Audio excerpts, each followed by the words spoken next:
Assalamualaikum warahmatullahi wabarakatuh. Selamat siang untuk dosen beserta teman-teman sekalian.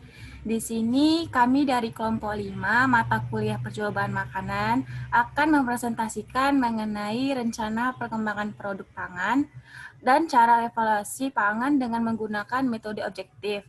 Sebelumnya, saya ingin memperkenalkan diri. Saya Maulana Nur Habibah Barutobing dan rekan-rekan saya ada Afifah Mahfira, Angelina Haryati, Anissa Ginting, Sheila Alivia, dan Patricia Sitorus. Untuk itu, langsung saja kita masuk pada materi yang akan kami presentasikan.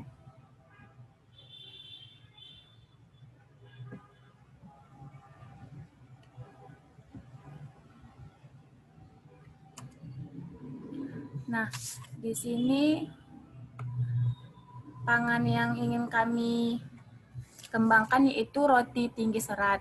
Dengan topik bahasan yaitu ada nama produk, bahan untuk perlakuan formula, formulasi produk, ada masalah yang coba diatasi, ada alasan penggunaan bahan, lalu target sasaran, rencana kandungan dan klaim gizi, dan yang terakhir ada rencana evaluasi dengan metode objektif. Nah, di sini nama produk pangannya itu kami ambil yaitu roti tinggi serat. Untuk selanjutnya itu akan dijelaskan oleh teman saya, Patricia Sitorus. Pada teman saya, Patricia Ada Sitorus. bahan untuk perlakuan gula, tepung terigu, dan tepung rumput laut pada pembuatan roti tinggi serat, di mana perlakuan dan penambahannya itu yang pertama 10% banding 90%, yang kedua 20% banding 80%, dan yang ketiga 30% banding 70%. Kandungan serat pada pangan total pada roti tawar rumput laut terpilih sebesar 12,56 gram per 100 gram telah memenuhi klaim tinggi serat. Kemudian tepung rumput laut memiliki kandungan serat pangan total dan iodium yang lebih tinggi dibandingkan tepung terigu. Selanjutnya dibacakan oleh Angel.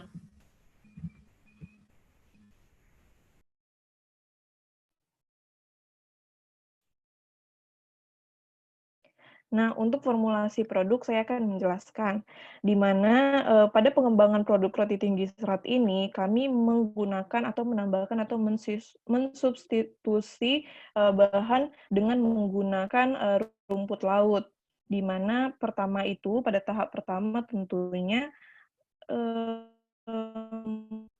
pada tahap pertama itu tentunya adalah pengembangan atau pembuatan tepung rumput laut. Nah, rumput laut itu disortasi, kemudian dilakukan perendaman, selanjutnya dilakukan teknik sun drying. Sun drying itu seperti tahap pengeringan, dan setelah dikeringkan, terakhir adalah digiling. Nah, pada saat ini penggunaan alat blender berfungsi untuk mensederhanakan alat yang digunakan untuk digiling. Kemudian adanya formulasi substitusi tepung rumput laut terhadap tepung terigu dalam pembuatan roti tinggi serat ini dilakukan secara tiga taraf atau tiga levelan gitulah. Karena formulasi tahap pertama itu ada variabel kontrol atau A0. Variabel kontrol ini tidak disubstitusi jika ada pengaruhnya gitu kalau di variabel kontrol. Tapi tiga taraf lain seperti A1 yaitu penambahan 10% dibanding 90%, A2 2% dibanding 80%, A3 30% dibanding 70%. Ini kayak penambahan substitusi tepung rumput laut terhadap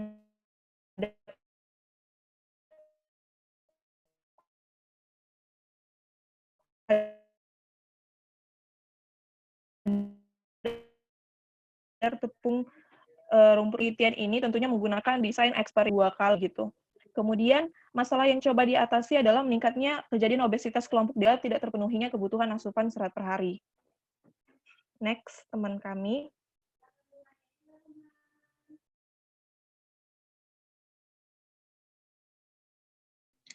Alasan penggunaan bahan, yang pertama karena rumput laut mengandung energi 3.200,04 kalori per 100 gram, lebih rendah dibandingkan tepung terigu. Kandungan karbohidrat tepung rumput laut yaitu 74,04 gram per 100 gram, lebih rendah dibandingkan tepung terigu. 77,2 gram per 100 gram. Kandungan protein tepung rumput laut yaitu 3,97 gram per 100 gram, lebih rendah dibanding tepung terigu. Dan kandungan lemak tepung rumput yaitu 0 gram per 100 gram lebih rendah dibandingkan tepung terigu. Rumput laut juga memiliki serat 9,62% dari 100% berat kering. Untuk produk olahannya, seperti selai dan dodol dari rumput laut. Tinggi akan yodium dan serat pangan, tepung rumput laut memiliki kandungan serat pangan total dan yodium yang lebih tinggi dibandingkan tepung terigu. Dan roti tawar yang dibuat oleh peneliti memiliki sasaran sebagai makanan selingan untuk memenuhi sekitar 10-15% kebutuhan masyarakat umum. Rendaman yang dihasilkan tepung rumput laut sangat kecil, yaitu 4,5% karena kandungan air pada bahan baku tinggi. Kandungan air pada rumput laut yang tinggi menyebabkan rendahnya rendaman yang dihasilkan. Next slide. Tepung rumput laut tidak memiliki gluten, namun memiliki kandungan serat yang tinggi. Dibandingkan tepung terigu dan sifat serat itu menurunkan kemampuan gluten sehingga pengembangan tidak maksimal.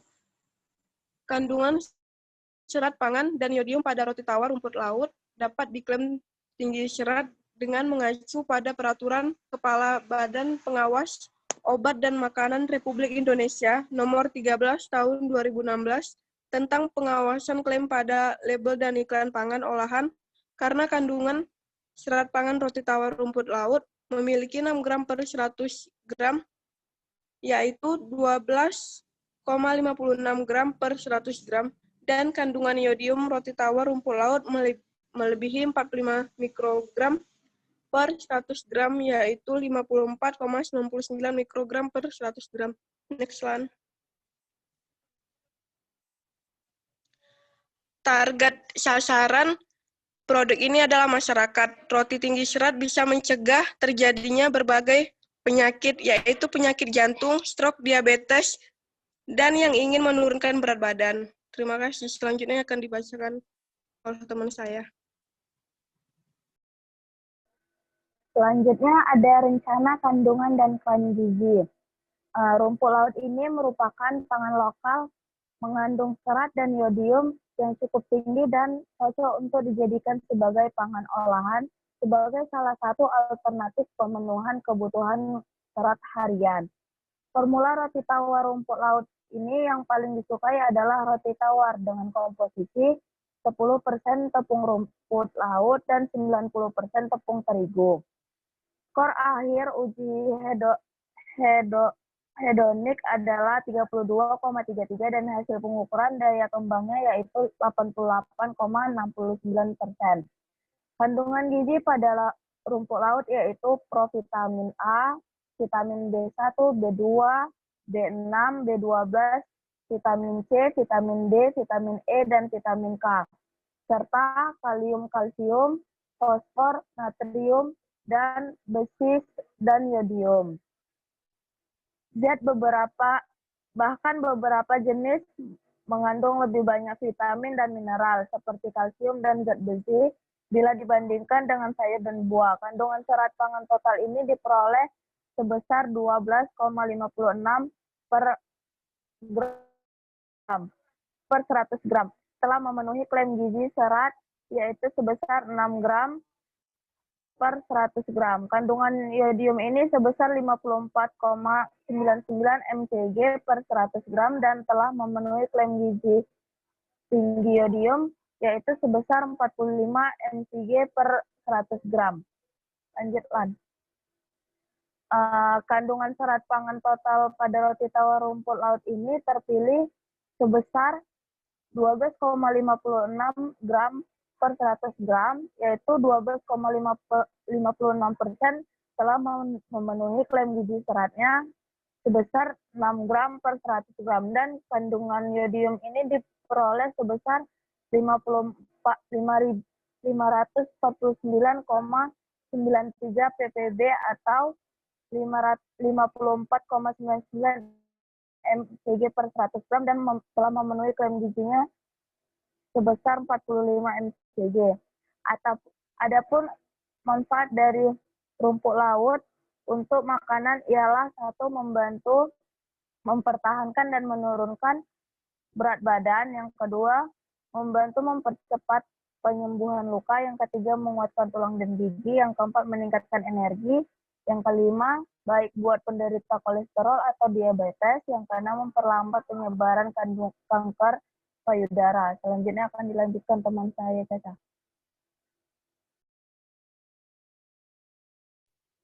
Rencana evaluasi pangan metode objektif. Rencana evaluasi ini untuk penderita obesitas. Dalam rencana evaluasi ini, di metode objektif yang digunakan adalah metode uji organoleptik serta analisis rendemen, lalu uji analisis proksimat yang terkandung serat pangan total dan iodium. Proses evaluasi, mengumpulkan bahan-bahan yang akan diuji, lalu melakukan pembuatan tepung rumput laut dengan proses membersihkan rumput laut, kemudian direndam dalam air bersih untuk mengurangi bau amis dan melunakkan batang rumput laut. Lalu setelah itu iris kasar rumput laut dan lakukan pengeringan selama 2-3 hari. Kemudian digiling dan di-blender sehingga menghasilkan tepung rumput laut. Setelah itu diayak menggunakan saringan dan melakukan pengujian terhadap tepung laut yang sudah jadi.